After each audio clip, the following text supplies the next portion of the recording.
This is the Kings Creek Podcast.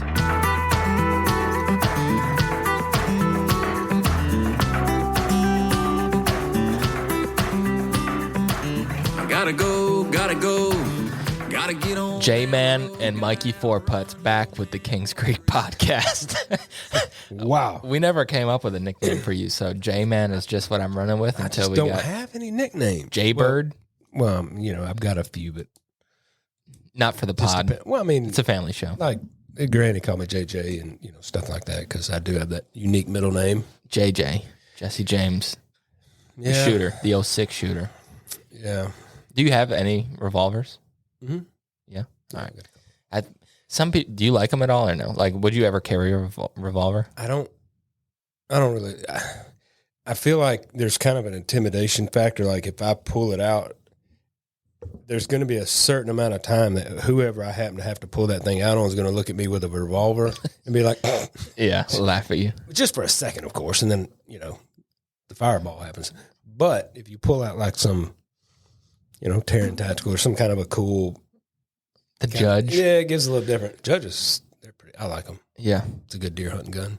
they are. All right. Not deer hunting to keep with you for snakes and stuff. I mean, I'm not advocating deer hunting with a. That's a down south thing. I think carrying a secondary weapon for like snakes and I mean, you just Well, it's never tough really to did arrow. that. I mean, yeah, you're gonna arrow a rattlesnake is kind of tough. It's a little easier just to go ahead. And, that should be a new Olympic sport. Freaking arrowhead, like shooting. I'm gonna tell you, I Arrow had at a one at the base rattlesnake. of my stand. Like there's literally one tree over there was a big one. I didn't even see. I came in the dark, and I don't know why he was still there because I'm sure I sounded like a band of gypsies coming through the woods. I never forget it. I had just gotten spooked beyond spooked by a bunch of turkeys that were roosted, and it was about the time I was crawling through a little opening or like a little to get into an opening to the trail, and I guess because I pushed all them vines and stuff away, they didn't care for that. And they took off, and I thought I was attacked by aliens. And so I got real nervous and hustled and got up the tree. And I was like, man, thank goodness I'm up the tree. And I got to look, and I kept hearing something moving around. I looked down, and there was a quite sizable rattlesnake coiled up at the base of the next tree. Jeez, I still have yet to see one here. So I arrowed him. and snakes they're fine by me. It's the spiders that get me. So I am an arachnophobe, if you will. All right, before we get off on some stupid tangent. We're already on it, buddy. Yeah, we are on it. So let me start this over just in case whoa. What happened? I mean, Well, I mean, we're recording. we could pause. We're going to pause. We could. Okay, thank you. You want one? Not right now, no. All right. That's a new thing. We just got... We're restarting, folks. This is Four Putts and J-Man. That was interesting. We are- just got interrupted a little bit. Not interrupted. She's welcome to come in here and hang out, but Yeah. She should join us for an episode one day. that would be quite the episode. You've been trying to You hook did that good up. with that. I mean, I really enjoyed listening to the one that y'all did. Yeah. I love the fact that here in the CSRA, there's so many like people that live behind the curtains that don't take the credit that they kind of deserve.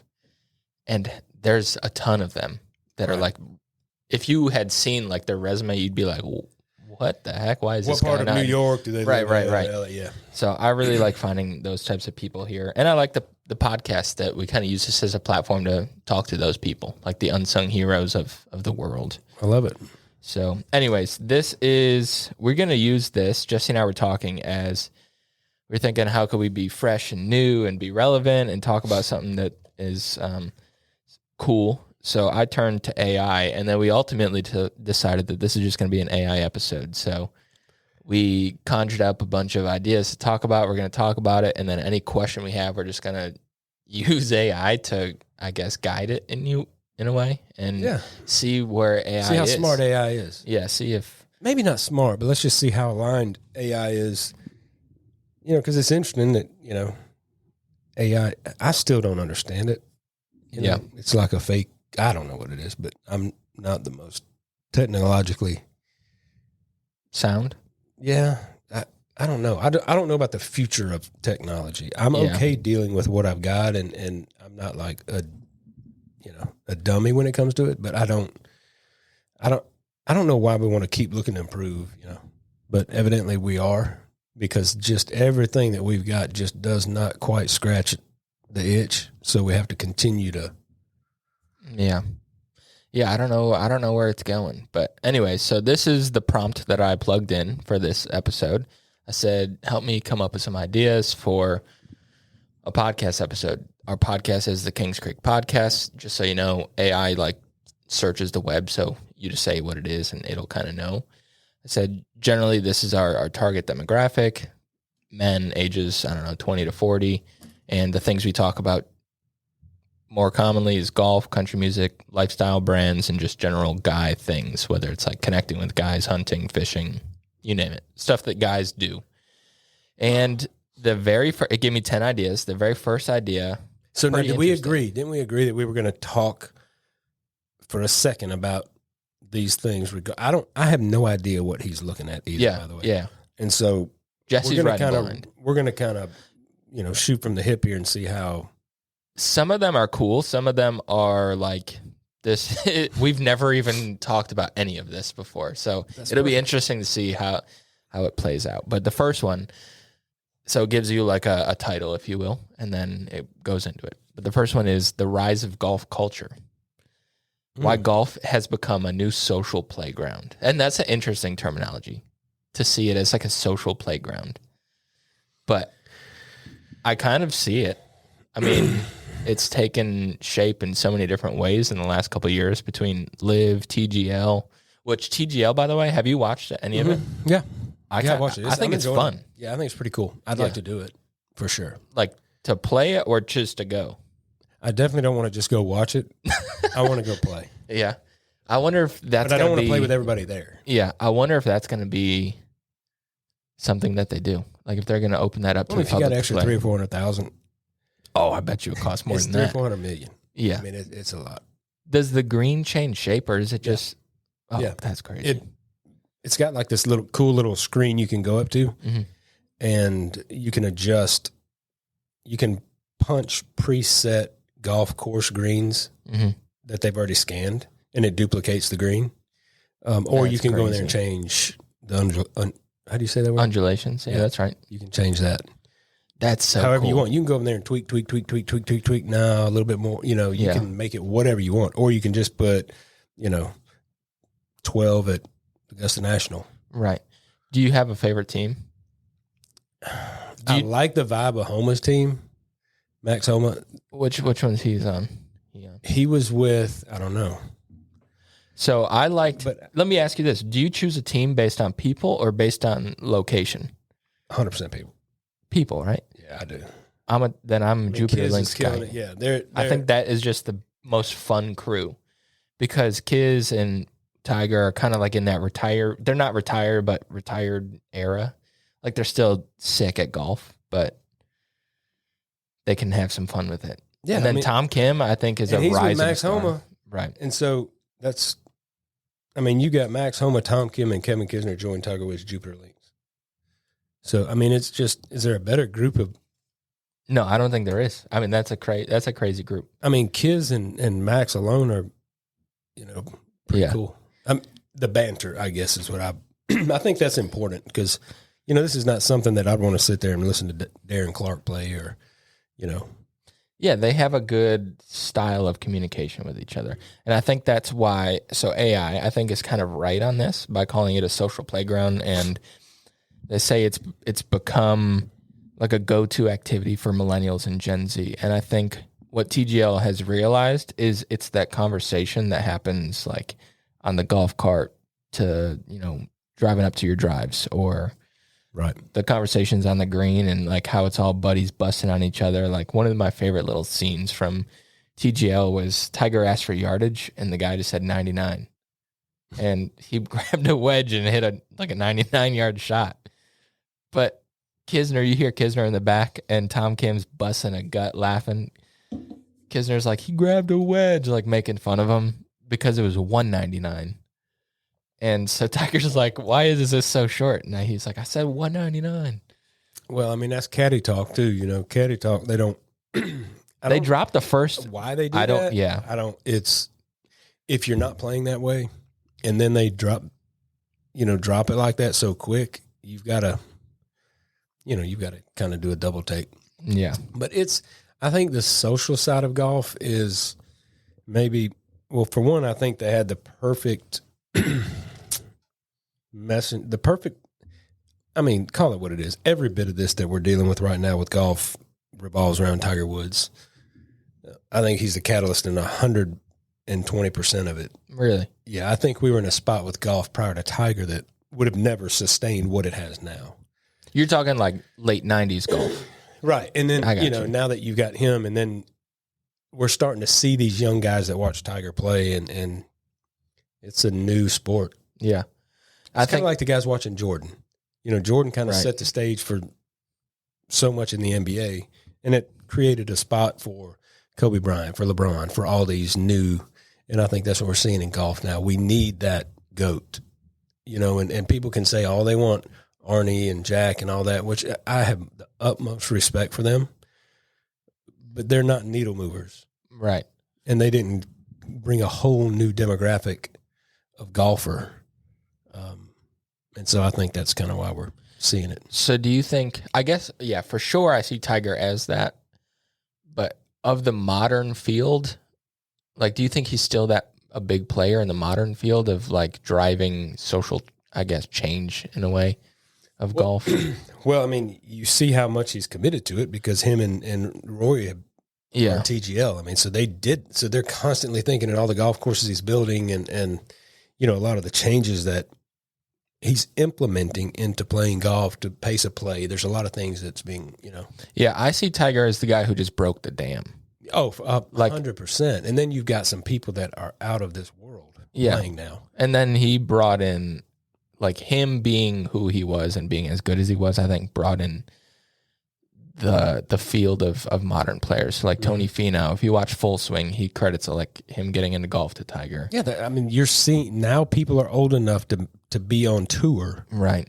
That grew up watching him, which is crazy.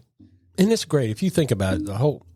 Just to be such a polarizing individual. He's one of those weird athletes, like MJ or Messi or Cristiano Ronaldo, those weird, identifiable, anywhere you go. Right. You can watch Tiger walk around here and it is a different vibe. I don't care if he's 100 shots back. It doesn't matter. Yeah, that's what's crazy. It is. People just stare at him. If you go to watch him play in any PGA Tour event, which he's limited in the ones he plays in now, he will literally be like, 20 strokes back from the lead, but will have 4 times anyone's crowd. Yeah, they just want to see him because you never know when he's going to do something crazy because of his talent level. But yeah, there's a few athletes that, there's a few stars, there's a few celebrities, there's just a few people that are just a tick different. And he definitely checks all those boxes. Yeah, for sure. Yeah, I think he is, he's paved the way for a lot of things. And I don't know, COVID just really became like a catalyst to get it. Once everyone had to be kind of outside, I think that drove everything through the roof. That turned it up to 11, so to speak. For sure. And maybe, I don't know, because I don't really know what's happening in other parts of the country. Because places up north, they can't play like we can.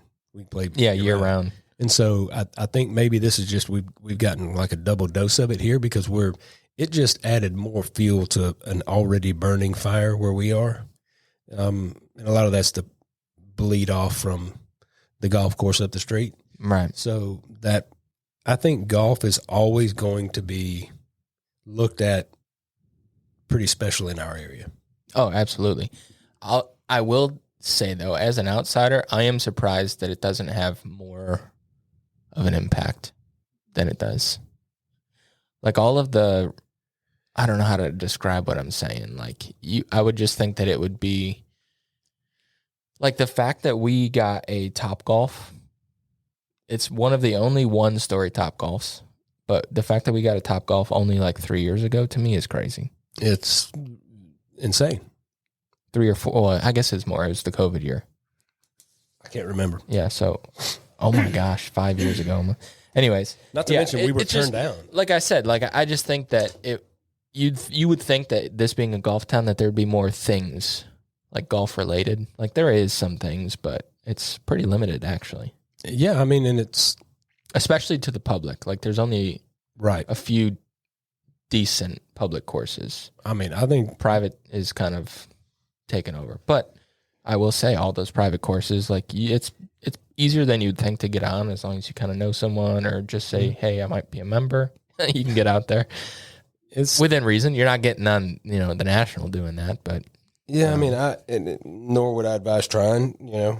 But I think that for this area, it's like so many other areas that have got a certain, like in Indianapolis. mm-hmm. They're about the Indianapolis 500 about 10 days. A few days prior and a few days after, whatever, and you wash out about 10 days. I think that's kind of the situation. You take for granted what you've got, Kentucky Derby and different places like that. You just take for granted. Yeah. Because it's right here, and it is something that we drive by if you happen to be over in that area. Right. I mean, you go by it all the time, and you can't see anything really, but it just kind of blends into the background. All right. The last little section for this recommendation here is it talks about, maybe we could have a young influencer or person who's like reshaping golf culture. Who would be like a cool guest if we could like read, if we were to take this episode and do a whole episode on it? I think it's a no-brainer. Who? I mean, it's Good. Good's done more for golf than any other golf company in the last 20 years, probably. Yeah. I could see that for sure. I mean, they've taken over the golf space, influencer-wise. They've got club deals, brand deals. It is the stuff that has stemmed out of that crew is insane. Grant Horvat, right? He was part of Good at first. Probably my Now favorite golfer on YouTube. Yeah, now he's probably a tour level golfer that just is a tailor-made athlete, which is crazy because he's not on tour and he's an athlete for the brand, which is crazy. I mean, what's even more crazy than that is that he's got a partnership with Lab for his putters, and he co-owns Tacoma Golf for his irons now. I didn't know. Now he is a co-owner of Tacoma Golf. Golly. So this is all a product of this influencer space that was birthed. It's up for debate. Rick Shields was the first one. For sure. And then you've got Peter Finch. So you've got all these UK guys and stuff that doing their thing. Nothing changed or impacted it to the level that Good Golf did. Yeah, and I think that stems from the younger people watching, like, oh, these are younger people having fun golfing. Right. It's attainable. We can go out to a regular course, play little scrambles and not get caught up in everything.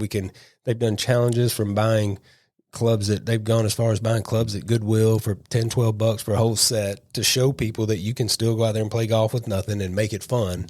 And then if you see the individuals that have kind of spawned out of that, Michael Morris and Grant Horvat and Luke Kwan, and there's numerous guys that have got their own pages now, and they're their own channels, and they're doing great. And then you've got the guys from Busta Jack who are great, and they're all blending together. And then something that has not been seen before in the past is in that influencer space is the I guess the technique of they're perfecting the collab. Everybody, whether it's Gabby Golf Girl, whatever her name is, a little young girl, she's phenomenal. That's just a space that I kind of study a lot, because out of these spaces, such as Bob Does Sports and a lot of these other ones, you're starting to see now the floodgates have opened up for, like we were just talking about, brand deals and all that, but they've got their own clothing lines, Breezy, their own drinks, their own, Good did, I don't know, 500-600 million in merch last year. I mean, it's insane. Yeah. It is a 2.5-year-old company, maybe. Wow. And they have impacted the sport.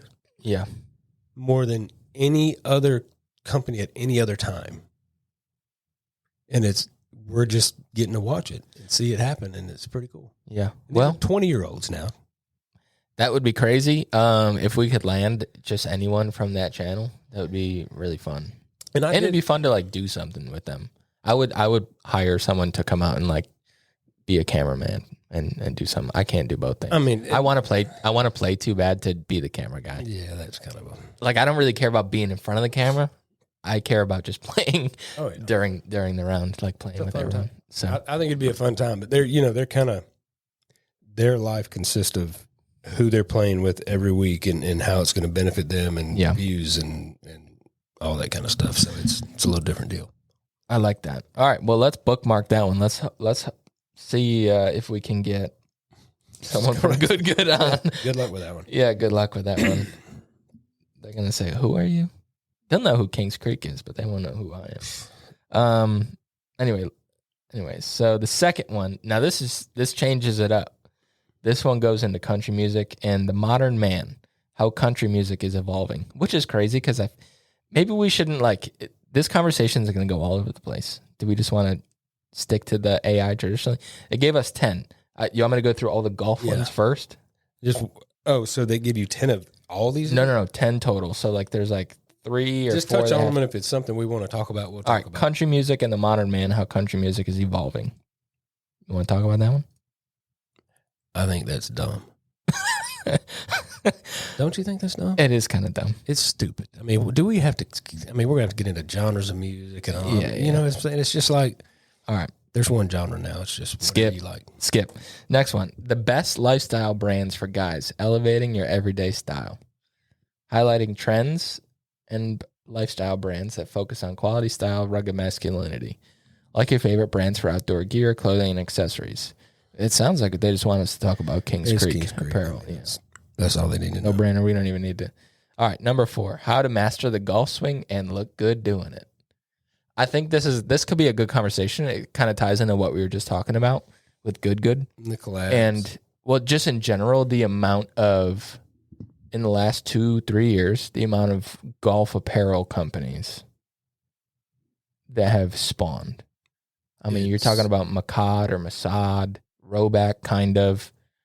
I mean, yeah. Were you trying to say McCade just then? McCade. I don't know what it. Yeah, Masad, Makad. I mean, I just, that's my brain space. I'm all in that all the time, but it's Busta Jack. Like literally, there's hundreds of golf apparel brands now. And Busta's, they're with Roback. Mm-hmm. It was interesting to see Roback was more of an extreme sports. Extreme from the standpoint of, I don't even know, how do you classify like Ultimate Frisbee and all that Dude Perfect type stuff? That's kind of Roback's initial birth. Politely saying it, I would say it's like white collar athletics. Sports. Yeah. Might be some croquet in there. I don't know. But if you think about it, they signed a couple good guys. They got with some influencers. Yeah. The Brian Bros are with them, another great channel. But yeah, I think that and we get approached about it a lot too, that these people want these brand deals where they just contact and say, hey, I'm an influencer and I can move the needle for you. And it is insane that I struggle with influencers and with the term and Yeah, we were talking about that a couple days ago. I'm not really comfortable with it. I'm all about if these young entrepreneurs, if they can figure out a way to make a living and they're passionate about it. I think it's cool giving them a space to do that. Who am I to shut that down?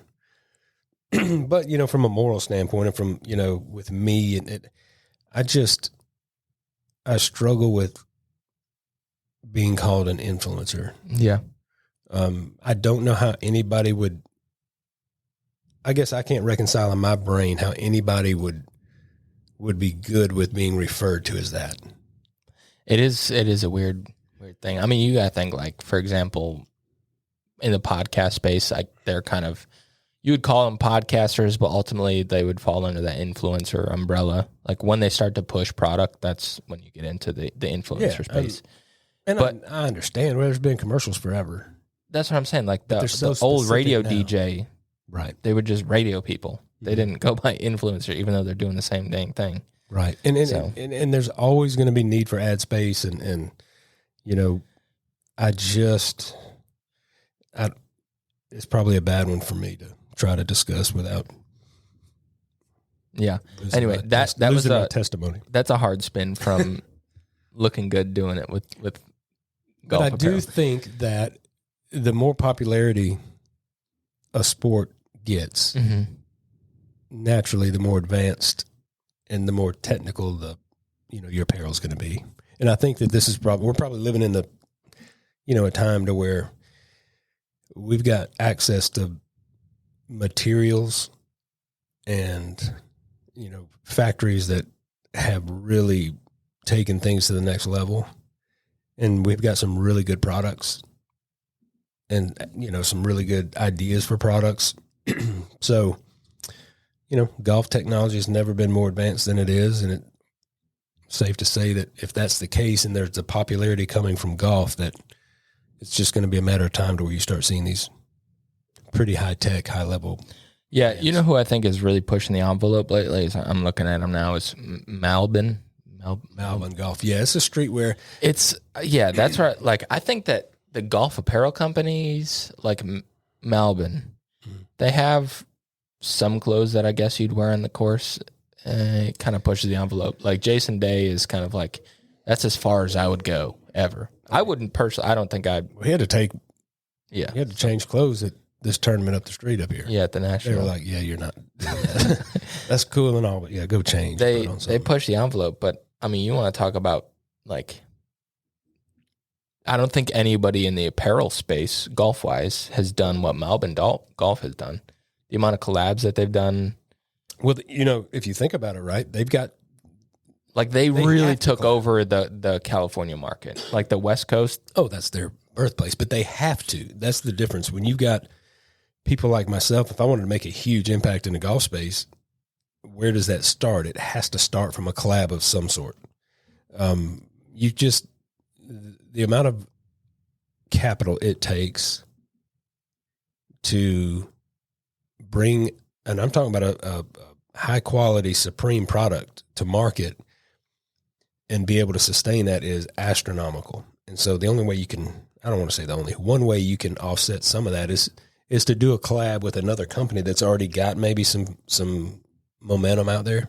Mm-hmm. And then you just kind of ride the wave with them for a little while, which Malvin is, they partnered with the right people for their demographic, Adidas and some of the people that Right. it's kind of a, I just don't like the huge grungy West Coast skater, which It is like streetwear is really and it's popular expensive. right now. They have It like is. a super heavy. I think all the shirts are like really heavyweight. Like, We can't what do you wear think that the here. GSM is? Well, for non-technical people, that's like the weight of It's a the lot. shirt. Yeah, it's probably It's heavier than a double- Carhartt. It's double anything that we produce. Yeah, But also you got to think about it. Our climate, it really doesn't bode well to be wearing wool, thick old cable knit sweaters. And and it's $68 for a shirt. That's crazy. I mean, part of that's, Like the average person buying, that's a round of golf. For most people, that's a round of golf if you think about at a good course. conservatively, if we just did the math real quick, I'm pulling up my old man calculator on my phone. I think we are so good at taking things for a spin. Makes We it are. practical. Yeah. What are you calculating right now? Are you talking about to produce this? No, I'm just calculating what an average golfer wears Oh, how much money that they would wear? to golf. From what? Buying their stuff or buying whose stuff or just in general? Just a typical golfer out there you see on the golf course dressed to play golf fashionably. Yeah. There are. Most places have a standard. I'm thinking and I'm not talking about just an average golfer, but I'm talking about what you would consider to be a fashion forward or a fashionable golfer. Yeah. Someone who probably plays, I don't know. A couple times a month Right. that is really sold out to the whole 30 rounds a culture. year or something like that. And he, likes to wear some of the new stuff and all that kind of stuff. It's probably tipping to $600. Yeah. I can see it. A polo nowadays, like if you're getting like a Peter 125. Millar, easily. It's 125. You've got a belt. I went light on the belt. I mean, most of the people are wearing Jimenez belts now that are $600 to $900, but I didn't even put that in here. That's excessive.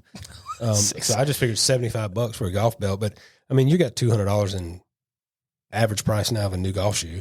Yeah. You can now if you penny pinch and if you obviously we know how to get around all of that. Yeah. But if you just look at the sheer how much some Red Vanley pants are, shorts, what I mean, you're just going to spend $500-$600. That's crazy. On top of what, $1,500 for some sticks. In a $600, I mean, in a $60, $70, $80 round. Yeah. Yeah. It can be expensive. So yeah, to charge $60-$80 for a shirt is crazy. All right. And that's the other thing too, is I think apparel has somewhat gotten in the way of the actual physical, like active golf. It's become a distraction for sure.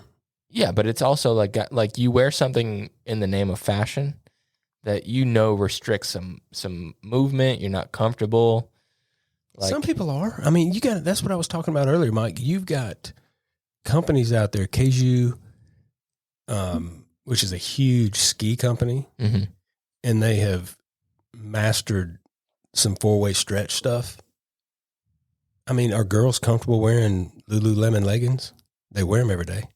Yeah, I don't know. And so that's something I will never know. I mean, I'm thinking about pulling out a pair myself to wear just to see what kind of reaction that gets and say, well, you guys wear these every single day. But if you think about the comfort level, though, I mean, are you comfortable when you play golf? For the most part, yeah. But I'm wearing Kings Creek apparel stuff. Well, I mean, it's designed that way. But I do agree with you, though, that you could literally go down a size in our shirt or up a size in our shirt from what you normally wear, mm-hmm. and you can still be comfortable. Yeah. And but that's what I think. Like, y'all design that way. I don't know that all of these companies design that way. Right. There's like, I think they're more designing for like, this is what looks cool. This is what's in, versus like trying to blend the two. Right. I could buy that. I could definitely buy that because it is to me, it's a science. Yeah. Trying to figure out how far you can take it.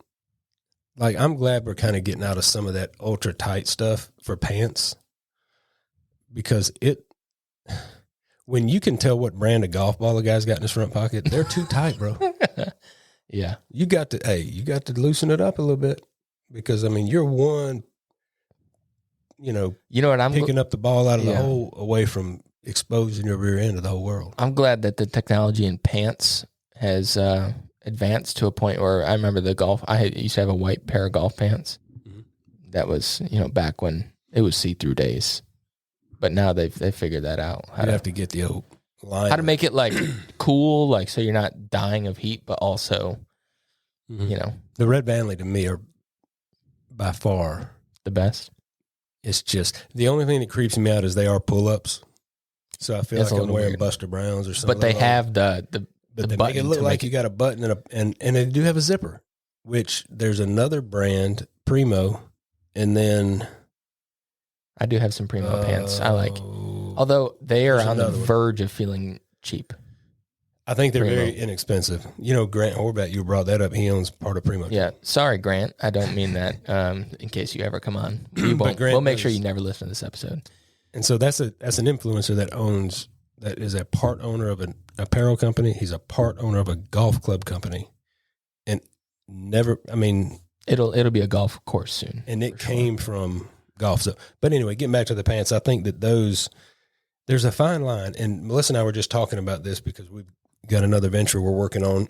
I hadn't shared it with you, but when we were talking about it, like doing leggings, for example, there's a fine line when you're making leggings for women that they got to be 4-way stretch and comfortable and all that, but they got to have a lot of rebound, so you need to have some compression, sort of polyester, right, elastin or viscose or some sort of a method to bring these clothes back once they stretch out.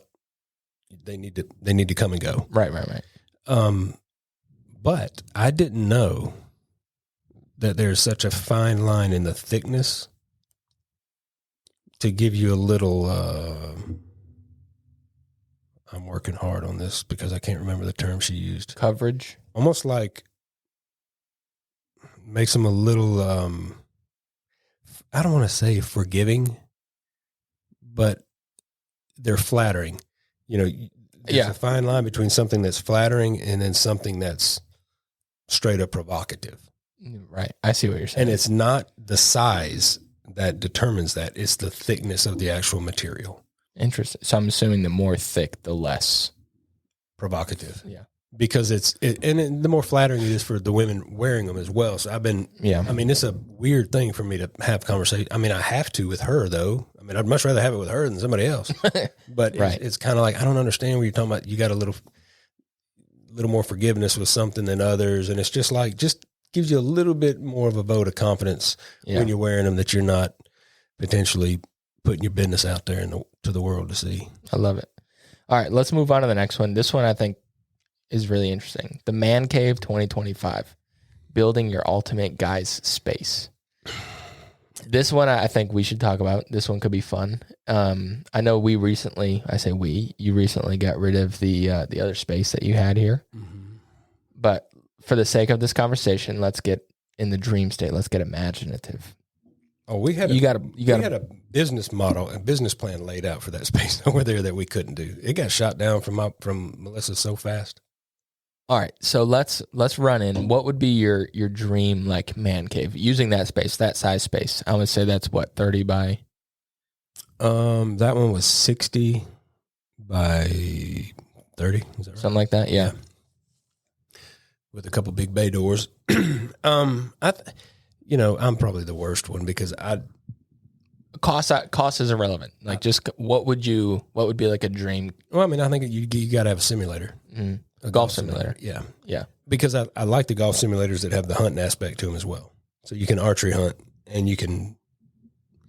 It's just a program. Right. So, as long as you get a program. Duck Hunter on Nintendo. Mm-hmm. But I'm getting so old now that my mind's changing on a lot of that, to where I want something that what I want to have in my man cave is something that is going to be the most inviting to have people over and let them enjoy it. Because I'm not going to do many of the other than a couple things myself. And so I think the beauty of a man cave is creating an environment or a space that a lot of your buddies want to come over and hang out. And, like our setup that I've got, we all kind of congregate in my little man area. And then Melissa and a lot of the gals and all that tend to be in the other area. Yeah. And then, I mean, they always infiltrate us and come in, but. All right. So what are you putting in there? All you got in there right now sounds like is a golf simulator. Comfortable furniture. I mean, some restoration hardware, or go down to Mary's downtown and get some nice thick, sofas. Leather? Sectionals. I'm not a big leather guy. It's hot and it's cold to me. Yeah. So I like that there's so many new techie materials that you can get that are comfortable. And, my nephews can puke on them and all that, and you can clean it up. But anyway, I think you got to have a comfortable space like that. Maybe a gaming system. I game zero. Yeah, I'm not a gamer either. I don't need another hobby like that. I think you got to have I would want a nice pizza oven. Oh yeah. Now we're getting into, that's what I'm talking about. It's something a little bit different from everybody else's, but I'd want a nice little pizza oven that I could, whip up some good pizzas for people while they're playing golf. And I'm not a big drinker, so I think probably like a little mini fridge stocked with what? Yeah, like the majority of people are going to want, to have like this dream to have this big bar scene and all that. Yeah. I don't really. That's not your style. That's not really me, but I'd be the worst one, dude. Now I'm sitting here thinking about it.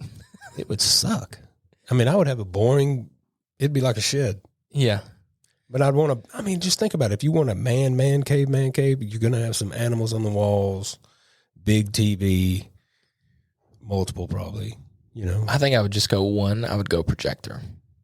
I think it's giant projector. Technology's gotten good enough now where it's a smart move. Yeah. I'd go giant projector. I'd do the golf simulator. I'd have probably, a sectional, like a giant sectional, giant. I'm talking like I'd probably end up getting 2 like giant sectionals. Make a big and U. put them together. Yeah, make a big U. I would do the bar, but not necessarily for the alcohol's sake, more so because I would want to do like a kitchen-esque type thing. I think it is cool. I think that's a move, like the pizza oven, something where you can do some good food, but not something that you'd need to go to the main kitchen for, but like so you could do pizza out there, maybe do some wings, get a little deep fryer outside. That's, one of the things that I've been wanting to incorporate in the house in some manner is I love the roll-up garage door aesthetic. Like, it is cool. You could have a pass-through window that's about, I don't know how wide are they, about 10, 12 foot wide? Yeah, something like that. And then have a roll-up door where you can open up to the outside and you have a covered area with all your outdoor cooking and grill and barbecue and all that kind of stuff out there. Yeah. I think that's probably the coolest industrial kind of look. There's a place in Nashville we used to go to a lot, the Tavern, and behind their whole bar, the doors would raise up. But the weird thing is they started halfway up the wall. You know what I'm saying? No, it didn't go all the way down to the ground. Interesting. They only went down to like halfway, and then it was bricked or whatever. But they just had that where you could open it up and had it was really cool. But I just like the environment of in the right time of year, opening that up, letting that at night, letting that come in is pretty cool. Yeah. Well, it sounds like our man caves would kind of be boring, actually. Yeah, they'd suck. I mean, but I'll tell you.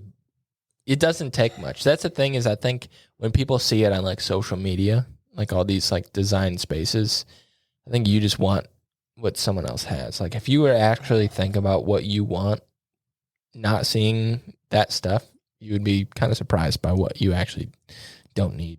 I mean, I don't have time. If you think about it, if I had the greatest setup in the world, when would I punch going over there into my daily schedule? True. And so I'm like, nothing is more comfortable to me than having a couple nephews sitting on each side of me in my man room, chilling out, watching the dumbest cartoons in history. Blippy. They're something so like that. dumb. Yeah, I'm they are. about to start something. But you want to talk about an industry that's taken off? That's crazy. But anyway, I do think that it's still in the works. We need to have us a space. Yeah. As long as we can, because I want to do shows. I mean, as long as we can utilize it for other things too. And yeah, letting the dreamer dream. I think it would be cool to have a space where like, guests could come and hang out for a little bit, before and after, get uncomfortable. Yep. And then do some good shows. All right. Next episode prompt. This one is horrible. I'm just going to say it. It's awful. Now see, this one thing though, I don't know about came these. From this. I don't know about them, and you're looking at them. I'm probably one of the worst guys to just, what do you call that? Spit random fireball. What is it called where you just shoot questions and I got to answer them quick? Rapid fire. Rapid fire. I'm probably the worst rapid fire because I will say something so fast that we have to. Yeah. Not that I'm not using language, but I literally, as I'm getting I've got no filter, bro. Right. I think the world would be a better place if everybody just I think you got more of a filter than you think, though. What would evidenced by last night and your escapade at church, which we don't have to get into that. But anyways, this is the next episode. Different world. This is the next episode trend. Trends in, or I just like whatever. I just said this is the next episode trend. Yeah, I botched that. Anyways, this is the next episode prompt. Trends in men's grooming, from beards to bald. Like, how does this have to do with us at all? I can't even think of how you would bring this into. I would never want to have a guess. Oh, I could see how it got in there though. Adam. Let's talk about this for a second. But that's so crazy. You want to talk about something that has taken off and created a plethora of products and beards nowadays. Yeah. Men's skincare in general, though. It's like, how in the world have we, this is what happens when you feminize women. I mean, when you, is it feminize? When you feminize men. That's right. As long as I'm saying it right. If not, y'all forgive me. You see what comes with it. Mm-hmm. We've just totally demasculated these men, and now we got to take care of them. There's going to be feminine products pointed at men pretty soon. And that's where it's like, where does this line start? Now, I don't use the same shampoo Melissa does, probably because we couldn't. It'd be like another house payment if I were to, because women don't wash their hair. Yeah, that they much. don't. That is true, and the amount of money that they spend on shampoo is crazy. It is. It makes. I know I spend a lot on shampoo. Like I buy the last one I bought was like $8, right? Which is not a lot, but that's a lot I think it was $16 to $20 or something. It was. for. Well, that's what I give her. But for the girls, it's like $30-$60. Oh, You're 100%. in there like that range. And there's such a, they got so many things they've got to do. Now, I don't want to sound like I'm complaining because I like the finished product. Right. So I really have no room to question anything because the finished product I love. So I can't really complain about that. But Maybe this AI knew more than. we got 2 aisles in a store. Well, we can talk about Yeah. Target now because they went away from all that stuff they were going to earlier. Mm-hmm. So now they're coming back down to reality of the world. So we can say the name Target again, but there's 2 aisles in that store. That's for men. Yeah, men's hair, like skin products, Yeah, I mean, makeup, essentially. yes, let's be they real. definitely got that. The Rock, I think Cover part up, of the Rock's line is he's got some. It's like not makeup, but makeup. like blemish cover up stuff, Yeah, things dark like that. circles in your eyes and all. Yeah. Um, And I see on freaking the Fox station Oh, the amount of that particle for men or whatever. It's like, bro, I want to know who buys some of this stuff. evidently, Like they bunch of pay a people. lot of money to advertise. Like I don't who's buying it. But that I wonder if there is a tie-in as you start to see all this. For starters, there has never been a push and as large of a market as men's fashion, men's skincare, men's Yeah. all of that has exploded. And I don't know, man. I don't know what I think about it. Beards worked without all this stuff. If a dude's beard started stinking, his wife would tell him, "You smell like a horse's rear end. You need to go tighten this beard up, buddy." And he'd go get some Ivory or whatever kind of soap he was using, and he'd just work it in there and wash it. Right. Yeah, not putting on oil. But why do we have to have all of this? I don't know. But Because Jesse, people want to make money. Well, That's what it comes down Only to. people- And whatever. I mean, they're gonna shoot their shot. yeah, I mean, I'll get blasted because who needs to spend $100 on a golf shirt? Which I get that, but Yeah.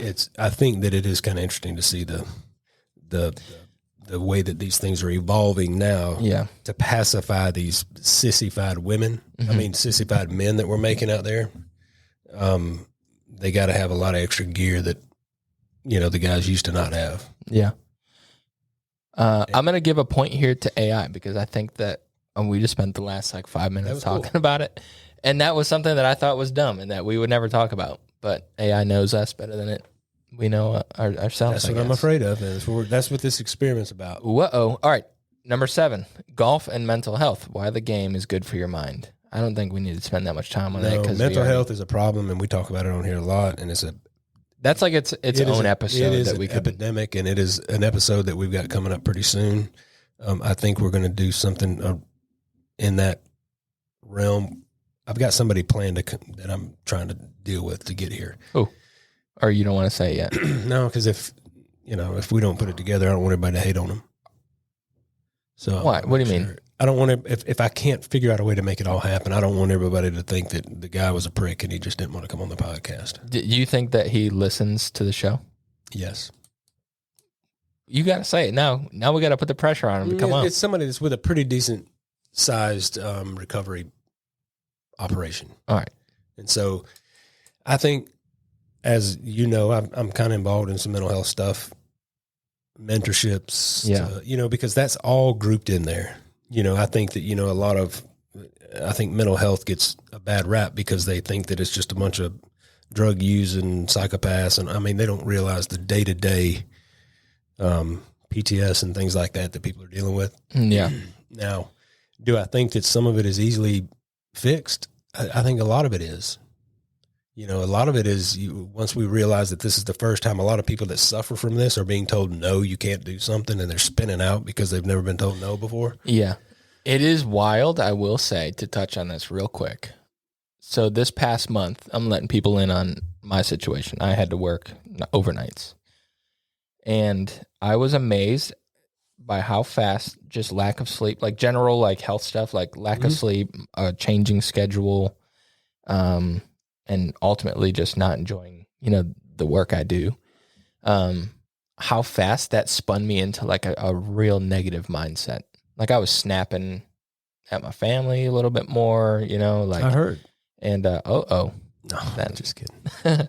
No, but you know what I'm saying? Like it just comes with like, it is crazy how fast you can spiral in a sense, like how fast that your perspective and attitude can change. It's just like and how easily it is to fix it, right? Because all that it's going to take for me to fix this, and I know because I'm on this end now, is switching back to a normal routine and like getting into my normal daily habits. Right, and it's kind of like raising, you know, kids. If you change up a year-old, 18-month-old kid's habits and routines, they're not the most pleasant little things to be around. Yeah. So we kind of get a little habitual, and that's where we're kind of at our best when we can kind of, and I think that it feels like if as long as things continue to go according to plan, that's a little subtle victory for the day. But I think the more that I don't know, a lot of these guys just ain't built for it no more. You know, they're just not, you can't put more pressure on the people that you have, you know, taken away. You've crushed them down to the point to where they're not as strong-minded. Yeah. Yeah. And then now we're asking more out of them and putting more pressure on them. And technically they couldn't handle it, you know, and without a solid, and I don't hate this, but I wish there were other examples that I could give other than going back to my faith and why, you know, I'm as involved as I am with, you know, with church and with men's groups and with men's ministries. And that's kind of my passion. And, you know, men are pretty simple creatures. Yeah. This started to remind me of a podcast I was listening to. I'm going to recommend our listeners go check it out. Theo Vaughn had on this guy, Richard Reeves. Did you ever listen to that episode? I don't know if you listen to Theo Vaughn often. I come back to him every once in a while, but he had this guy, Richard Reeves, on, and he is the founder of this think tank for like, it's like something about boys and men and boys. But he talks about how, and I can see this, like the original script, if you will, for humanity was man, woman. Man provides financially, and the woman is kind of like the homemaker and the raiser of the kids. That was kind of like the original script, if you will.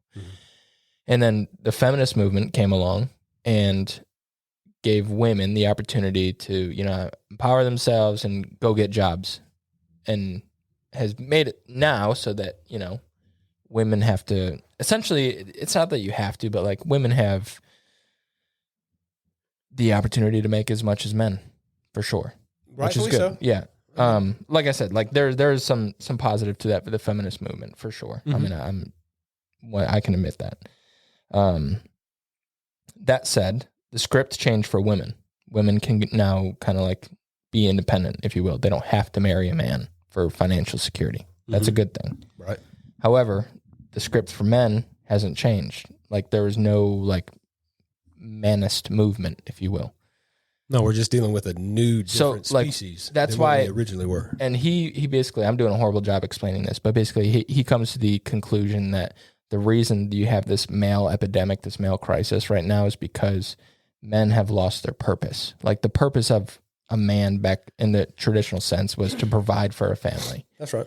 And now that family has become less evident, you get all these men saying like, well, what the hell is my purpose? Like, what am I supposed to do? Right. And that's what he attributes to a lot of this male epidemic, this male crisis. And I think, Mike, the only thing that I would probably, I definitely wouldn't challenge that. I think that that's true.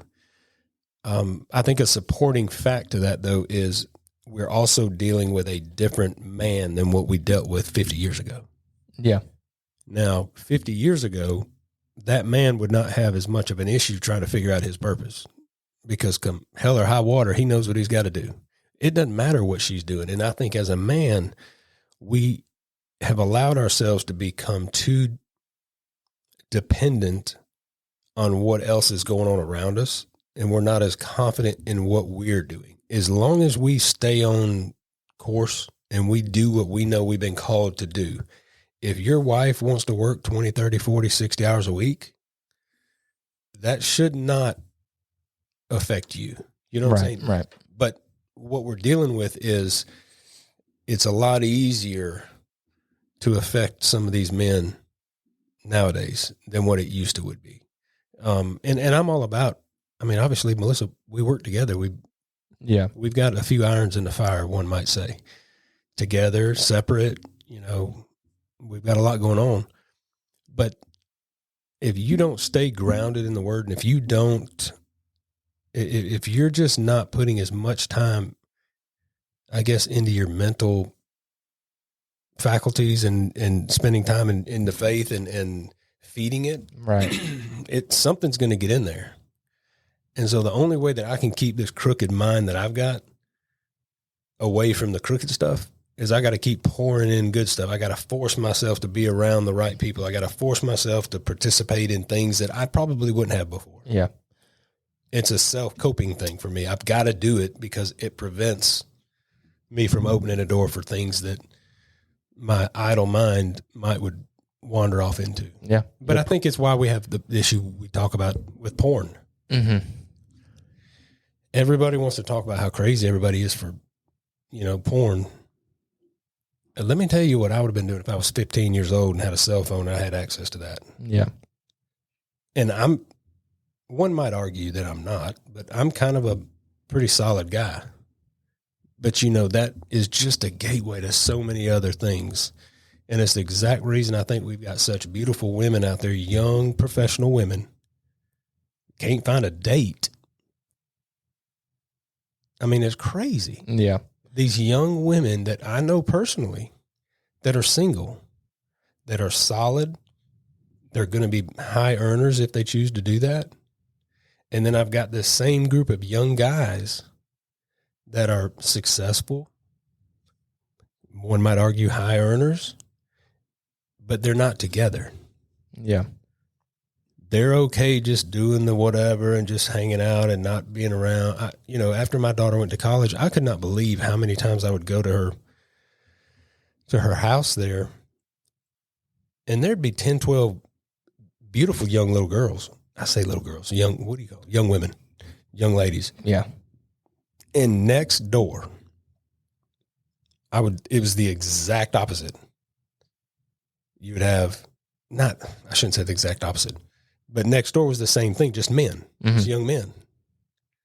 And I thought, there ain't a snowball's chance in hell. How in the world are you single on both sides, but there's something keeping you guys from coming together? And it's just, these guys don't have the desire I had to. Right. When I was young, I had to go. I mean, that was job one. Well, it might have been job two. Job one, wake up, whatever. Job two, all right, what am I going to do to find a chick today? It was on top of mind. I mean, It was just, it was on the brain. Yeah. But now that you see this issue with, is this door about to open again? I don't know. But now that you see this issue with porn, you'll never convince me that it's not related to why we've got so many nice young women out there and so many nice young men. They're not together. They're satisfying their own desires. Yeah, their own. And then they're lowering that rage that a lot of guys get, that makes you go the extra mile. That makes the rut. Yeah, it makes you court that girl. You got guys over here like deer just snorting and wheezing and, they're cutting up and all that. Nowadays, they just don't, man. And I mean, and I think that I think there's something we could probably do about it, but it's a problem that it's going to take a little while to solve. All right, let's get through this because we're coming up on our time. Number 8, the best of both worlds, country music and tailgates. Discuss the perfect country music playlist while tailgating with your buddies. I'm gonna modify this and just say I hope like, you do, because it ticks me off that they think everybody listens to country music's on dirt roads and tailgates and pickup trucks and bulldogs and blah, Yeah. blah, blah, blah. That's so. all right, let me modify this. What is your tailgate ensemble? Like, what food do you bring out for tailgate? What's your go-to? Like, if you had to impress someone, you're bringing someone over to tailgate, but for like their first time ever going to a Georgia game. I know you're a Roll Tide fan, but You're going to all Georgia, right, whatever. you can feed them people whatever. I mean, they don't care. all right, you're hosting someone at a Roll Tide game. I mean, I think some of the things that you're going to, some of the newer things that I see are like taquitos. People have got big fry stations set up, and they're just stuff that's easily. Easily consumable. Yeah, I mean, and it's just you can have a paper towel or something to hold it and eat it, and you know, wings. Everybody wants to do chicken wings and all that kind of stuff. There's not a more nasty thing for you to sit down and try to eat. You know, you're all in it. That's blasphemous to me. Well, I know it is, but I love partaking in the wing, just not standing outside at a football. You know what I mean? It's just Come on, man. This is crazy to me. I'm a Buffalo Bills fan. I grew up, like an hour from the stadium going to games. That's literally what it was, man. It was wings, buffalo chicken wing dip. I mean, all sorts of stuff. If you've got a sauce named after where you are, I mean, you kind of got to eat that. I get that. I mean, but I think I'm just old school. I like hamburgers, hot dogs, brats. Try to keep it. If I wasn't such a germaphobe and kind of clean, you keep it simple though. Yeah, I might show out a little bit more, but. I like that. That's I think that's just a crowd pleaser. Everyone likes a burger or a hot dog. All right. Number 9, breaking the stigma of men's mental health and the power of connection. I think we kind of touched that already. Yeah, there's a huge stigma. There's a huge issue. Again, we'll have an episode on that for sure. Mm-hmm. This is a pretty good list, actually. I got to hand it to AI for here. And this is the last one. Influencers and icons. How social media is changing men's style and leisure. I think we hit that too. Yeah, we definitely have discussed that. I will tell you, there's a great difference, though, in my opinion, between an influencer and an icon. An icon doesn't have to sell anything; they just kind of are who they are. And then Luke, for example, to me would be an icon. Most definitely. I mean, I think icons. Icons, you kind of have to look at the masses, what is icon? What's the proper definition of that? Well, AI, here we come. What is the proper definition of an icon? Because that's another thing that we've gotten good at. We'll just redefine something fast. Yeah. So I want to know the proper definition of an icon. Widely recognized and highly influential, often embodying a certain set of qualities, values, or characteristics that's held in a high regard. So these are just south of Jesus Christ then, right? There's different, I guess. So AI breaks it down in 4 different categories in icon: cultural icon, religious icon, symbolic icon, or iconic object. What's that, like the Buddha? It would be not Buddha. I think that would fall into the religious, like him. That would be like the religious icon, if you will. And then I guess, what is the swastika, like their symbol of peace? Peace? Dude, that's what it was at first. Bro. I'm not getting canceled. You can't bring up swastika and peace. That's in the literally same what it sentence was. And try to time Well, together. obviously it was redefined and made into something else. And it will forever be seen as that because that's, what it is. But historically, how it originated. Literally, I was just watching a video yesterday. It was like a food blogger, and it took place in China. And I don't know what the main religion is over there, but it was a picture of a guy with a big swastika on his chest. Yeah, it was like a whole thing of peace. That's interesting. So, anyways, I think like the symbol would be the symbolic thing. Okay. The cross for Christianity. I don't know why I didn't just start there. And I would have went there. You went to swastika, but that's something you'll have to deal with. It'll come back to haunt you at some point. Well, but I know your heart, so I know you were just bringing it out there. But there's icons today,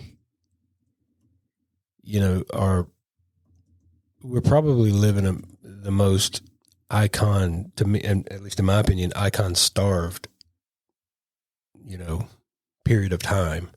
I think they're still out there, but I think what we choose to. It was Buddhism, the swastika, Hinduism and Buddhism. All right. So, but anyway, what we choose to idolize and everybody's guilty of having idols. yeah. I mean, and they change daily, and it's anything that's taking you away from the Lord is considered an idol, and mine can be hunting, fishing, working. My wife, I mean, you name it. It's just another thing that you got to keep in check. But I think that long gone are the days that, we had good. I'm just bringing up. Who can you think of? I'll just put it this way. I'll let you bring it up. Who can you remember that would be considered an icon in the past? That isn't alive? Right. For a lot of people, John Wayne. He could be an icon for like the rugged man.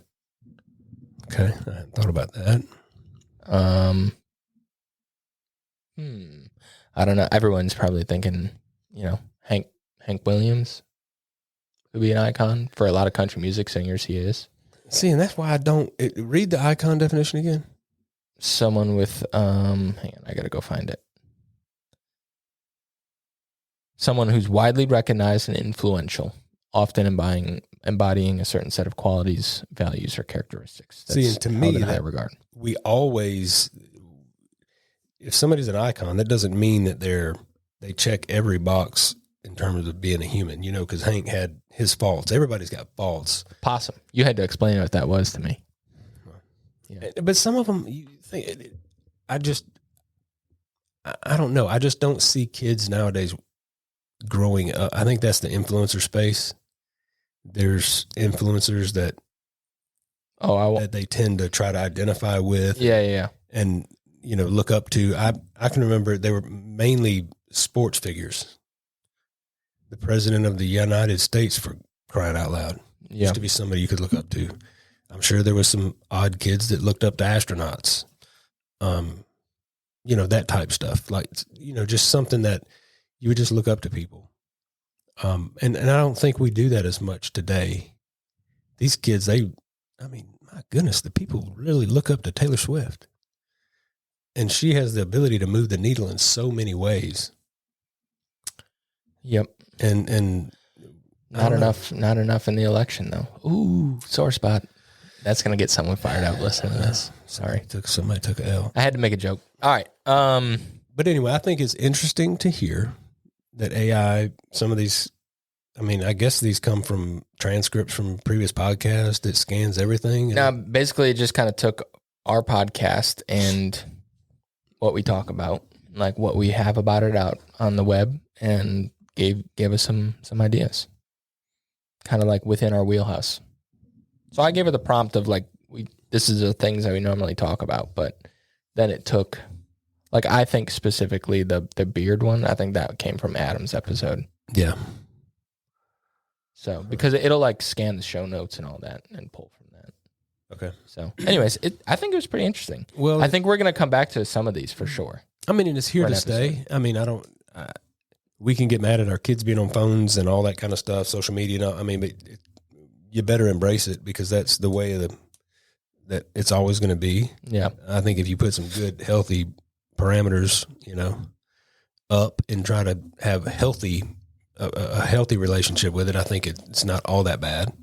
But AI is something that is very controversial right now, but it is interesting that when you look at it, kind of, I guess it's pretty artificial intelligent. It's a lot more intelligent than I am. Yeah. Well, but I like seeing how it has got the ability now to have some sort of moral compass. That's the thing. You got to tell it. You got to tell it to have us. Like, if you got to tell it to come from your perspective of choice. Sometimes though, like, I don't think it'll naturally come to that conclusion. But yeah, you got to think there's people coding this, so they kind of put in the moral, if you will. What is the end game for this? I don't know. Well, that's kind of your field of study. What is the end game for AI? Do they want a human to have to do anything? It's supposed to be, the pitch is that it just aids human work. It takes out some of like the medial tasks. And then what are we? For example, replacing? like meeting minutes. Like you just transcribe, like you record a meeting, plug it in there and say, give me the meeting minutes, and it'll spit you out meeting minutes in 20 seconds instead of sitting back there and typing. It would just lead you to believe that there's some things that we're not getting done. So we need something like this in order to free up some time to get those things done. And I just don't think that's the case. Yeah. You know what I mean? Well, I don't know. We'll see what happens. I think a lot's going to happen in the next 5-10 years. Technology's moving at such a fast pace. So, but I'm not really a tech guy. I work in tech, but I'm not a tech guy. Well, you wouldn't work in tech if you were a tech guy. And you're the one that is sitting on the side of the controllers over there. So Well, there's a reason it's not over here with the old guy. yeah.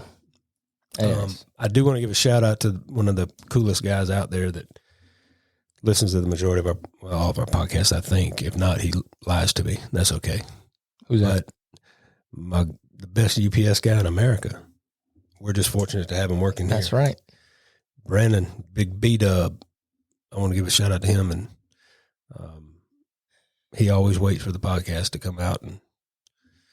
And so I love it's that guy. pretty cool. He always makes my day when I see him. He's always smart. He's always in a good mood.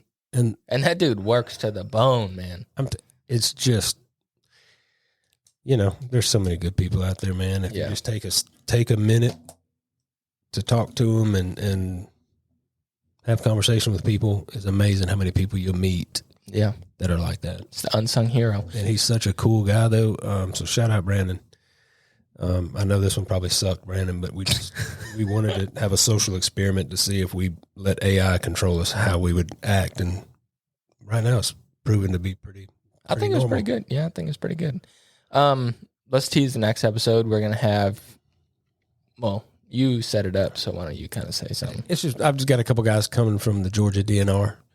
That'd be cool. Got some pretty cool stories that I want to hear about. And hopefully they can answer some questions that, a lot of people have and just maybe give an explanation as to what they actually do, what they're designed to do, and some of the responsibilities that they have. And it's just another one of those guys in that group of people that we're very passionate about coming alongside first responders and the whole gamma.